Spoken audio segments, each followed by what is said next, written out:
Have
meeting him, how committed he was to his craft and how immersed he was in the culture and stuff. So, um, but I can tell you, there's so many stories, man.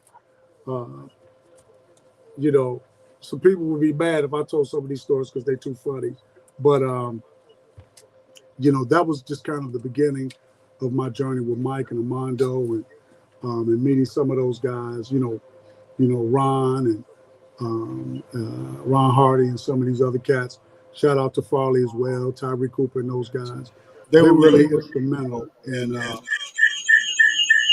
kind of helping me to develop my identity as a DJ. All right, we're having a little feedback. All right, so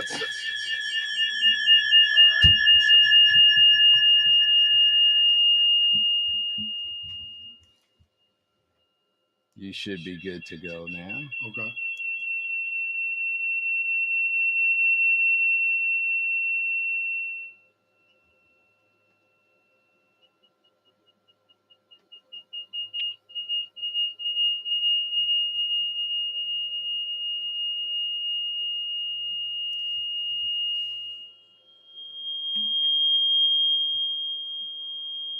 All right, we are having a classic night here on the Vintage House Show.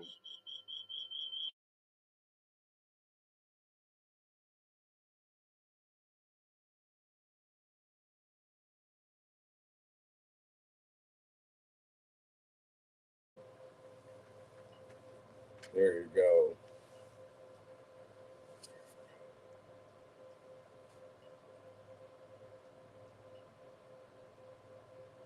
All right, we got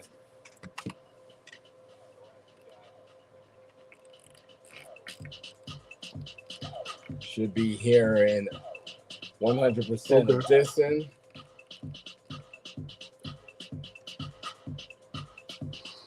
Over the air and on the streaming platform.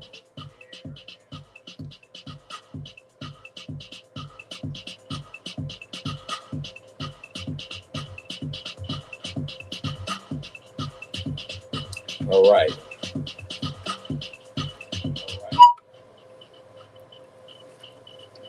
Yep. So your journey with visiting Ron Hardy, but not making it to the music box, but hearing about his impact and legendary status. Yeah. So I met him through Armando. Shout out to Armando Gallup, R.I.P. And so those are relationships, being around those guys, Mike Dunn, Armando, Marshall Jefferson, got to shout out K. Alexi, um, Chauncey Alexander, and a lot of those guys, man. Those were my early beginnings. I learned a lot from those guys because they were established in creating music, and some of them were DJing as well. So talk about some of the again spaces and places where when you say you were learning from them, were you at home studios? Were you at some of the major downtown, north side, south suburban studios? So where was this happening? So a lot of that for me at that time was happening over at 6345 South Artesian. So that was a building. I felt like in Chicago, that was one of the hubs of house music where people were creating house music. So in one house, you had Marshall Jefferson, Mike Dunn, myself, Chauncey Alexander, K. Alexi, Sherman Burke, but everybody would come through there. Everybody would fall through. So, from Farley to Steve Hurley to, anybody who was in town, from Jersey, New York, West Coast, anybody who was anybody made their way through 6345 South Artesian. You know, was that somebody's apartment building? no, it was yes, it was. Yes. So it was a guy, Sherman Burke. Okay, Sherman. Yeah, yeah. So I N- think n- you know Sherman, don't you? Do you know Sherman? I remember the name. Yeah. So Sherman was involved in music, in-house music at one point. Yeah. But he owned the building. But like the bottom two levels, that's kind of where we all stayed and hung out. And there was a studio in the basement, and that's where we all recorded. Okay. Got it. But that was really the hub. When you talk about like house music here in Chicago, and where everybody kind of at some point or another came by and gravitated through, that was one of the areas. One of the spots. One of the spots. Talk about the equipment you all had there, and what some of your favorite devices of choice were in making some of these classics. Listen, it was analog 101 for me. So, I mean, I was still learning. So, a lot of what I did during that time was predominantly writing, but it was also like more 909 and 808 driven stuff. Okay. You know, 909 drum machine, 808 drum machine, and you know that 303, that acid, that rolling 303. So that was kind of the weapons of choice for the stuff that we were doing back then. But then, you know, you got to again shout out to Marshall Jefferson, because it's, for me, watching him, he was evolving, moving away from some of the tracky stuff that he was doing to more of the musical stuff, you know, a lot of the soulful stuff. So he don't get a lot of credit for that. If you go back to the early Marshall Jefferson stuff, you know, the Virgo stuff, the Virgo tracks, you know, and I'm not just talking about the house anthem, Move Your Body. Go back to some of that original Marshall Jefferson stuff. That stuff is legendary, man. But, you know, through his work with 10 City and some of the other groups, the CC Rogers and some of the other East Coast, you know, Jersey groups, you know, I think his sound changed and evolved and became a bit more soulful and structured. So, you know, he kind of moved away from a lot of the minimal stuff, tracky stuff that we were doing back then. What would you say you learned as the greatest takeaway from Marshall? That's actually a great question, man. I will say this. My greatest takeaway from Marshall Jefferson is being in the studio with him. And for somebody, I'm talking about myself, because I was young. I was the least experienced person probably in the room. 20, in the building. 25? 20, no. 21. Okay. Yeah. Maybe 22. Being able to be around a guy like that, who was doing major projects, yes, and turning down major projects. And then I have something for you that a lot of people don't know, and I'll share that right here.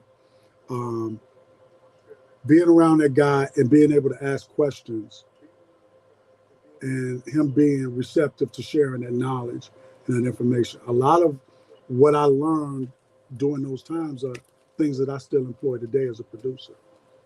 So to talk about really quick, an example. Yeah. So one of the things that I learned in watching him, even just during his times and co-producing songs for 10 City,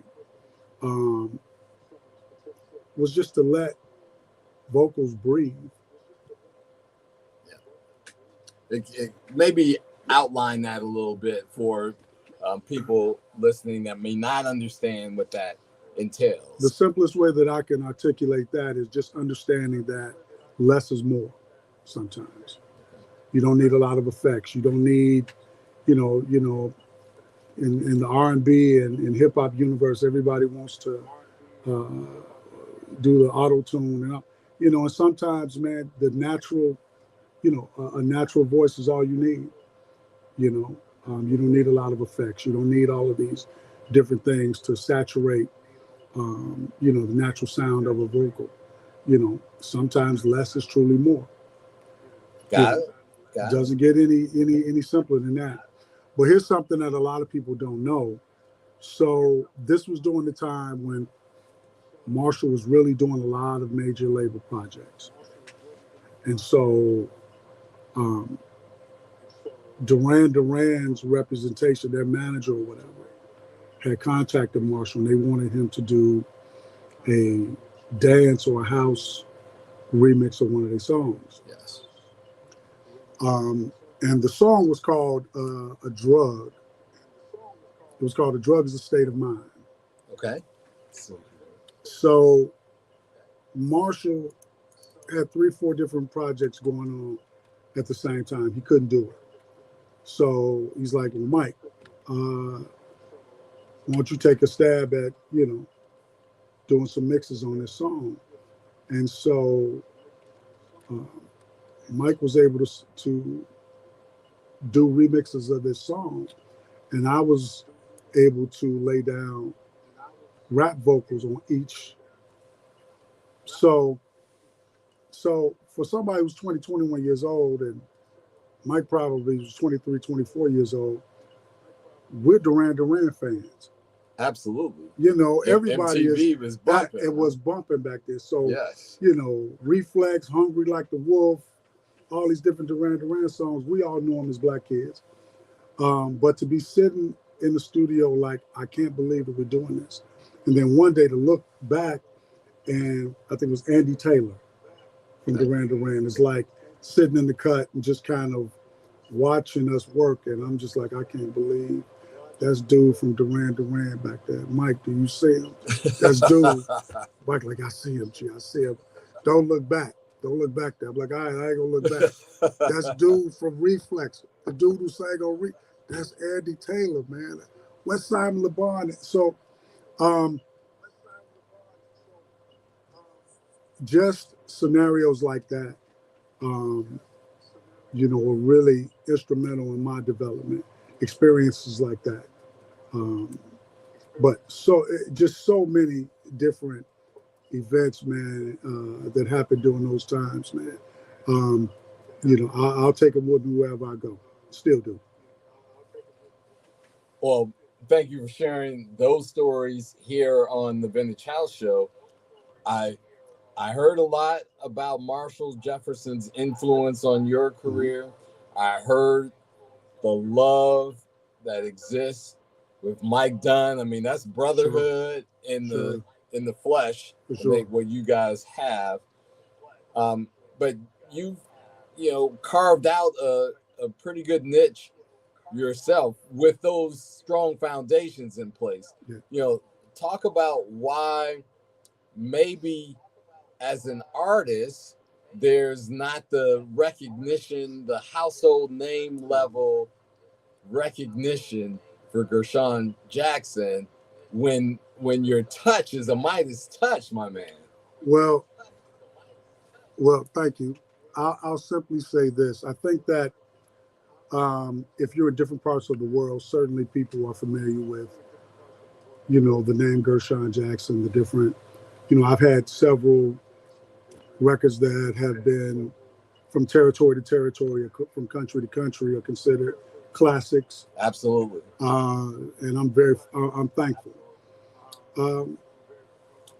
But I'm also very cognizant of the fact that here in America, here in Chicago, in your backyard, man, it's isn't it always like that? That you don't necessarily get the love sometimes or the support from people in your own backyard, and that's okay, because a lot of what we do nowadays is, we talk about the brand and creating your brand and developing a brand, but at the end of the day, a lot of that is self-serving, in my mind.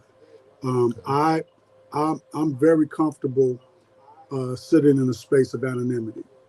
I'm very comfortable with myself. I know who I am. I know my skill sets. I know what I've been very fortunate to do.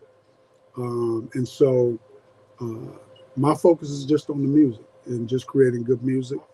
And if people enjoy it, that's great, man. And if it doesn't get the notoriety and so on and so forth that it should, that's okay too. But if that's what I'm looking for, if I'm looking for notoriety, if I'm looking for cool points, if I'm looking for people to pat me on the back, if I'm looking for people to tell me and say, oh, you're a legend or you're great, then am I really doing it for the music? Am I really vested in the culture? So that's really what the focus should be. My focus has always been, how can I get better? How can I be exceptional at this craft? And how can I do my part in moving our culture forward?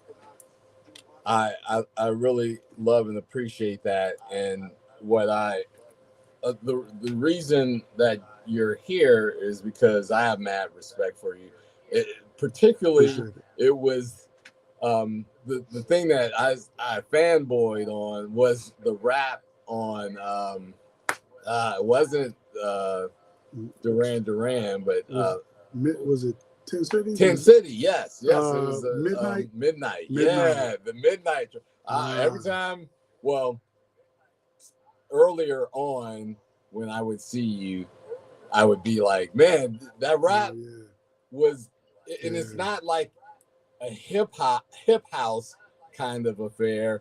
This thing was like a jazz infused rap delivery on 10 Cities Midnight.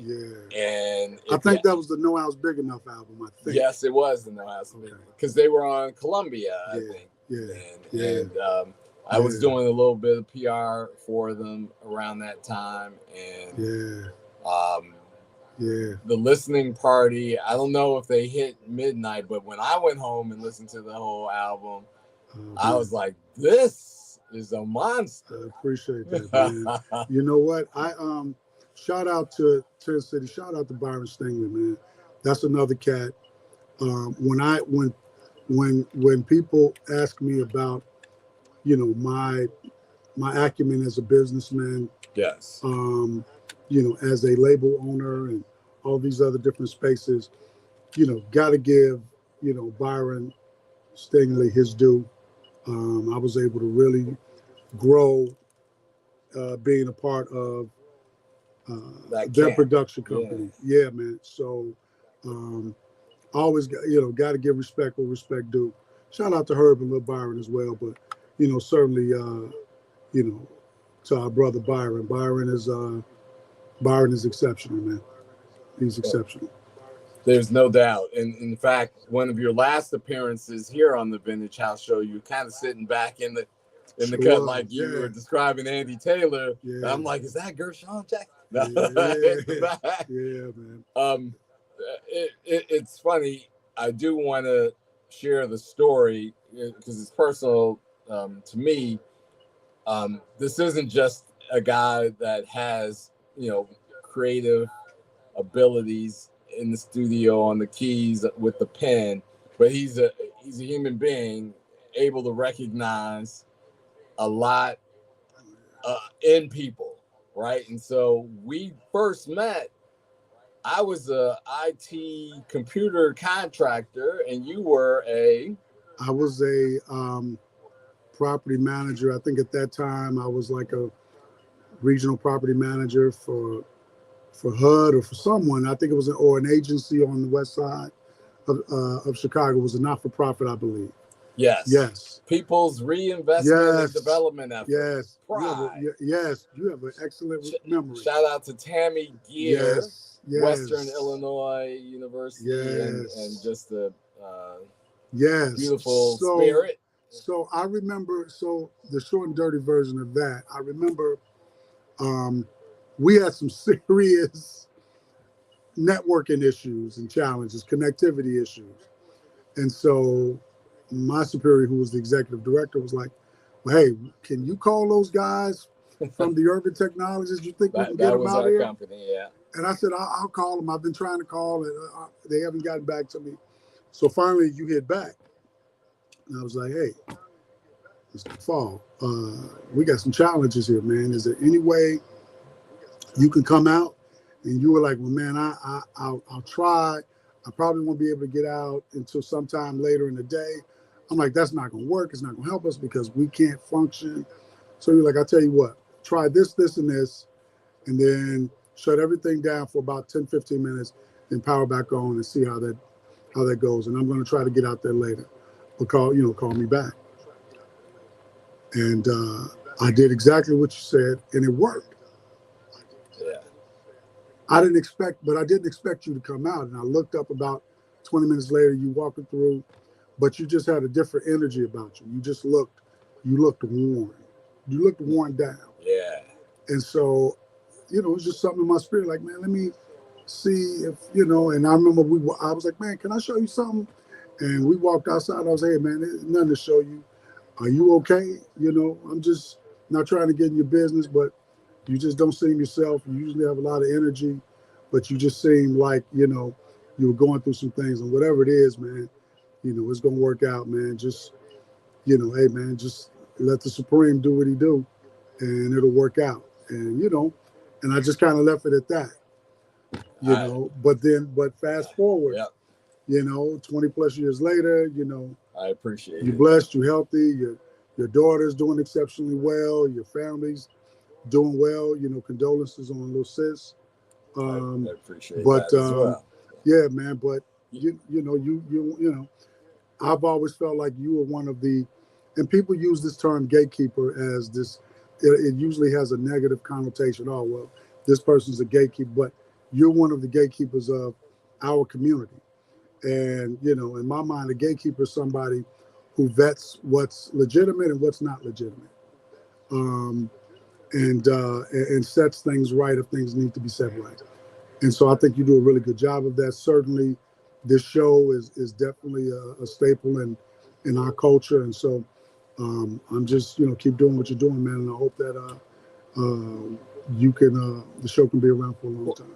Well, my co-host, DJ Lori Branch, and the founder of the show, our executive producer, Lauren Lowry, those two pulled me in. Yeah. They may have seen some of the things that you saw, and we've been hitting, hard. We did launch Chicago Home of House at Navy Pier that has been an exhibit already, just not even a month in yet, but it's helping to educate tourists as well as Chicagoans alike.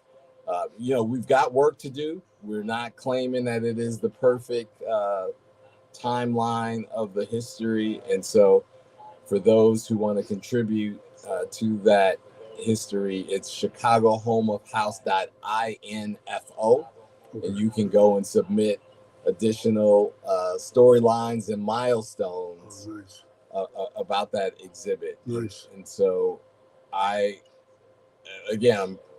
thrilled to be part of the team.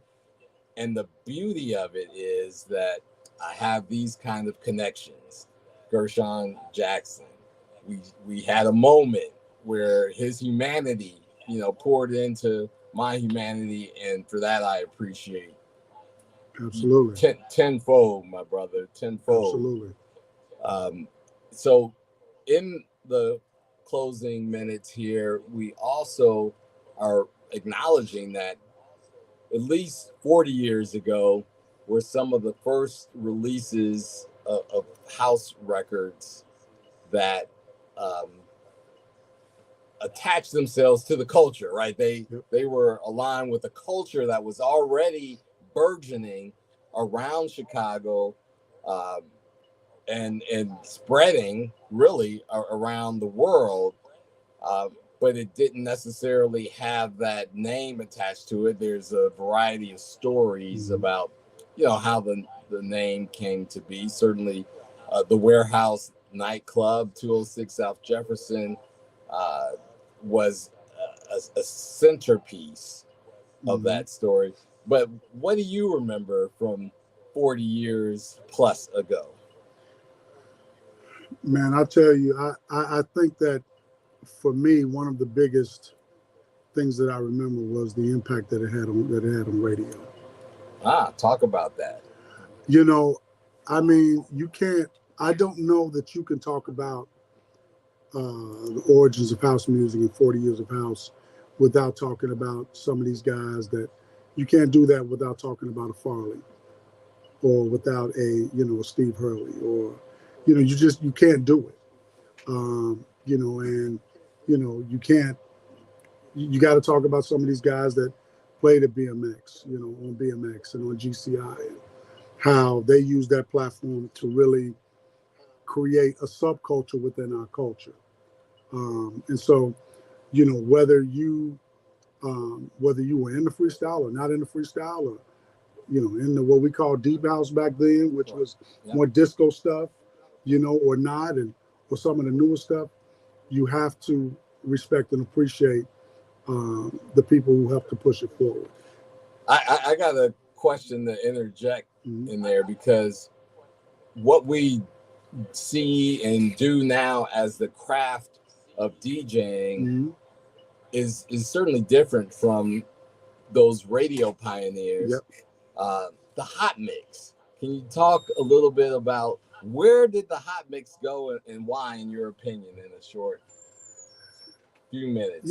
Just really quick, that's one of those things, Kevin, man, where I don't know if there's any correct answer.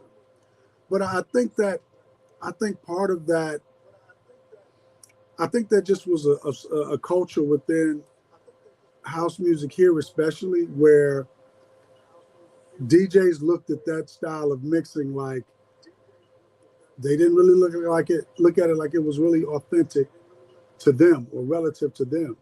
And so, like, even now, like, more people are going with the last, rotary mixers have been around for a while, for a long time. Yeah, long time. I mean, Studio 54 had rotary mixers. So, but you can't.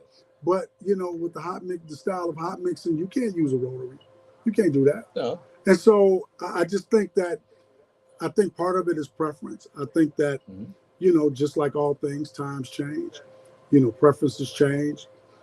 Styles of mixing have changed. As a dancer, the way you want to hear a record. Yes. The way you wanted to hear that record in 1985 is a lot different than it is in 2024. That's a profound, perspective. So I think a lot of it is perspective. So I appreciate that, and I'm been curious to hear the perspectives of a variety of people who DJs, as well as people who've written some of the hits that get a bit chopped up when you're talking about a hot mix versus letting it roll. Letting it ride. Yeah. Speaking of letting it roll and running some tunes, I have been waiting all night to play this one, and I'm just gonna let this sink in for everyone on air and online and take us out. Gershon Jackson, thank you for coming in to spend time with me here on the Vintage House Show and at the WNUR studios. This song, Take It Easy, has over 2 million spins on Spotify. 2 million. Dude, this is a banger. What do you got to say about it? Man, I appreciate the support, man. I appreciate anyone and everyone around the world that's even listened to 20 seconds of anything I've ever been a part of musically. So it's definitely appreciated. Where can people check you out? You have a Bandcamp? Well, my stuff is on all platforms where music is sold and streamed, and so Spotify, Apple Music, TrackSource, all of your local platforms of choice. Yeah, your digital stores, by all means, and whether it's me or not, ladies and gentlemen, support the artist. There you go. Support the artist. But appreciate you having me, brother. It's always a pleasure. Good health to you and your family, and to you and yours as well. Good things I know are happening with your family. Yes, sir. All right. Well, we're gonna celebrate it a lot this year. Taking us out. I want everybody that tunes into the Vintage House Show to do this. Take this advice. Take it easy. Take it easy. Y'all be easy. Take it easy.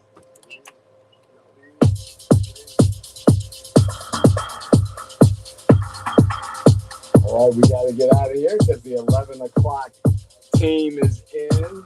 Yes, sir.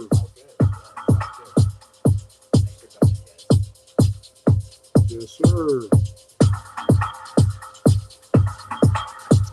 You didn't know that I did this? I knew.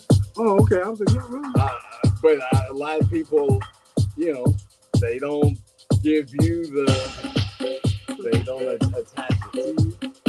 And that's one of the things I wanted to combat a little bit. Not because you were seeking it out, but because it's such a monster song that, you know. When you hear this stuff I'm about to drop, I think it may be. So know that I'm spinning a little bit here and there as well. So if you get me, I'm in support. But I got you. To get it started, to get me back going, I got you. Drop that promo. I got you. I got you. I got you.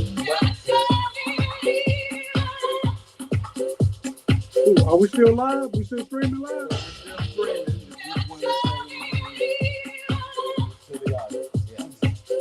We're just not on air. Okay, good. Take it easy. Okay, good.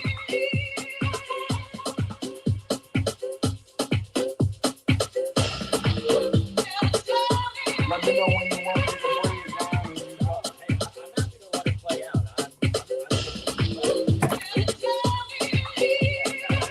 Well, I'm better than any guy. I'm not going to, you know.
Married life treating you, man? Good. You know,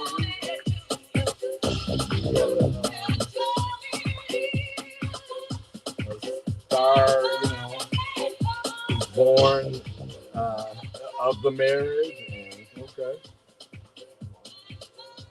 and we are great partners, you know, supporting one another. So the comments I missed, I don't know how I missed. There's a whole bunch of them on there. But thanks again, everyone. We had a lot of international. Because, like you said, you are an international superstar.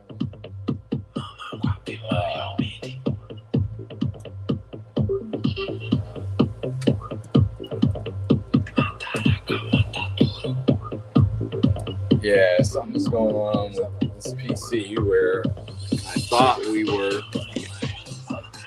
That's usually the master console. But, let's get this snapshot, screenshot. Stop running the camera.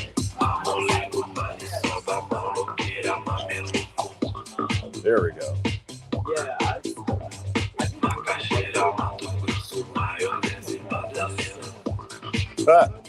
I'm having a goofy night tonight. Take your time. Okay, here we